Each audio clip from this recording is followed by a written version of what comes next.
Let's do some important maintenance on a Navien tankless water heater. We've got two main objectives today. One is cleaning all the filters, and two is descaling the system. Something you want to do yearly, and if not every other year. I don't know the service history on this one, so we're going to take care of it today. Here are all the tools and products you'll need. I'll put a link to everything I use below.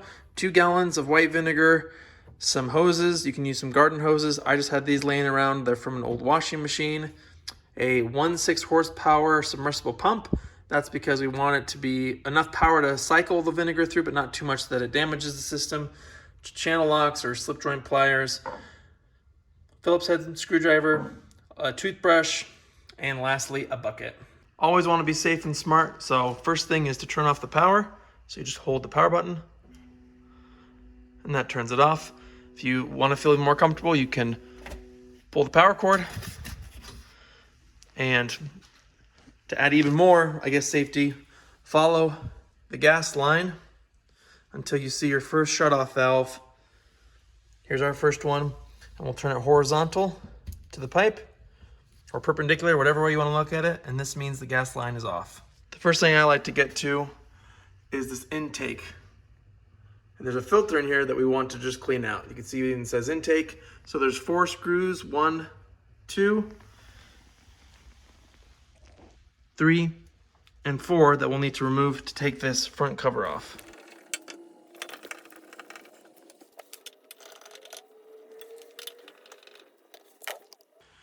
Now you should be able to lift up.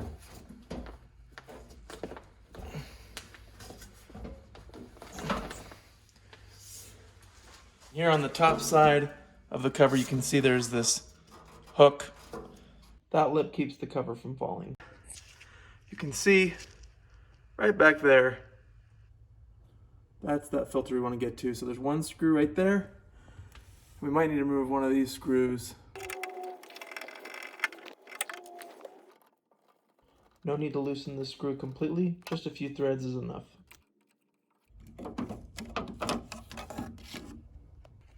This looks actually really clean.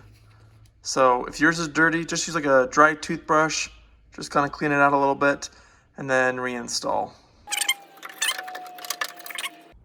Now for reinstallation, you can see there's a hole right there, and there's also a little peg on the filter. So we'll just want to push, kind of get that lined up.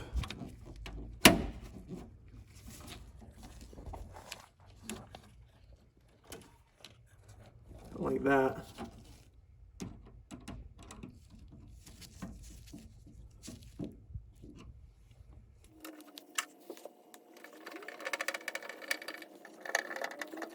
And just like that, it's not moving. Now we're done on the top side. We'll come underneath and remove this dirt catch, this water filter, and then we'll be using these service valves here to drain the heat exchanger or descale it. So your cold water comes in, as indicated here by the blue valves, goes up through your heat exchanger, and then comes out through the hot side. So what we want to do is close. So now no more cold water will be coming in. So get a little bucket underneath, just in case there's some water. And you can pull this retaining clip out, just pull it towards you like that. And then this should just slide down. Oh! And surprise, lots of water. And this is what mine looks like on the inside. Nice and gross. And there should be an O-ring here, which seals it. So just make sure that gets back on. But first I'm going to clean this out. Push it straight up. And then put your clip like that. So now, so we can drain this water heater, we already have the cold water in off. Now the hot water out, I'm going to also turn off.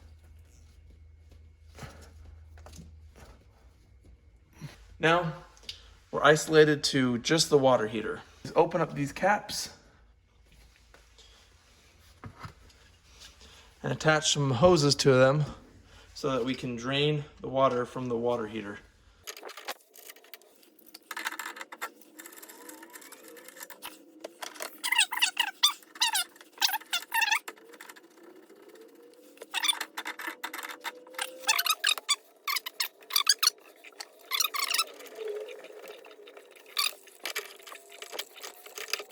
Now we can open both valves and they drain a lot faster.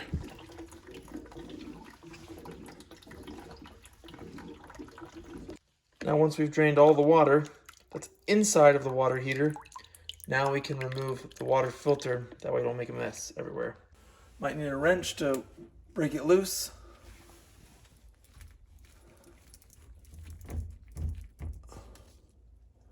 Close this a little bit.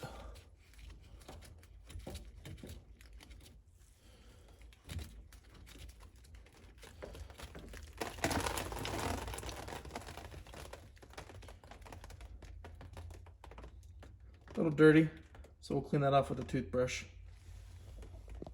There should be an O-ring on the bottom of this filter, so make sure that that is in place, otherwise it will leak when you try and seal it. This is where the actual flush takes place. We've drained out the water heater. Now we need to use a pump to send white vinegar through to really clean out that heat exchanger. So we'll want to pump the vinegar through the cold end. So here's my cold line that connects to the cold end of the water heater. I'm going to thread that on to the pump. And this is a 1.6 horsepower pump. You don't want a lot of pressure going through the water heater. It's not made for it, so definitely use something that has low horsepower. We'll put our pump inside of a 5-gallon bucket. I did clean it out because obviously this is going to be going through the water heater, so we don't want to introduce more stuff. So we're going to filter, we're going to pour some vinegar in here. It's going to go up and through the pump. So vinegar is going to go through this line, up through the cold, into the water heater, circulate, and then come down the hot, back into the same bucket, circulate, and keep happening. We've got the vinegar in there, and it's now circulating through.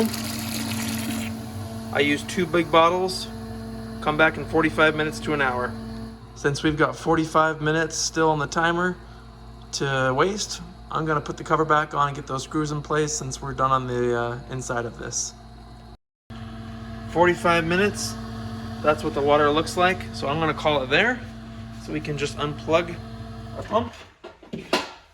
And there are so many ways you can do this. Possibly the simplest is closing the service valves and opening the hot and cold sides, and then just allowing the vinegar to drain out through your faucets.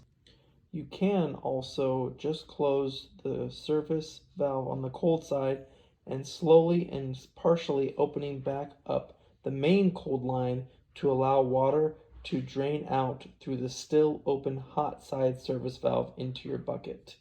Or you can just let it gravity drain. I just let that slowly filter out the rest of the vinegar.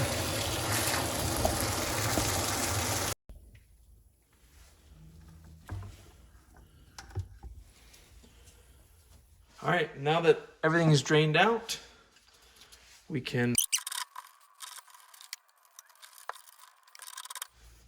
close that port.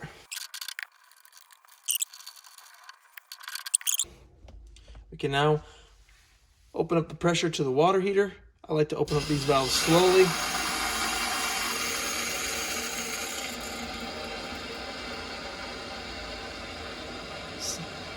Same a little bit on the hot side.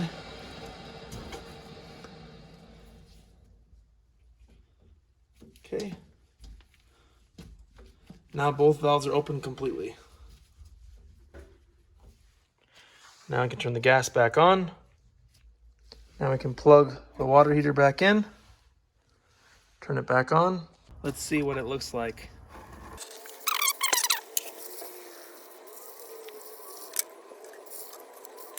I like to keep a service record, that way I can know and be on top of maintaining my water heater. And that's it. If you have any questions or comments, please put it below. Doing this yourself will probably save you up to $100 or $200 based on the average prices of having a plumber come by. So do this yourself. The tools aren't that bad. I'll link them all below. That way you can find them. Do this within an hour and a half, and you're set for another year. Thanks for watching. Like and subscribe. Here's a tip for you. Don't throw away the box that your pump comes in. I use this as my flush kit. So I keep the hoses in there, obviously the pump, and then also the toothbrush, just so when it comes time to do this next year, it'll all be in one place.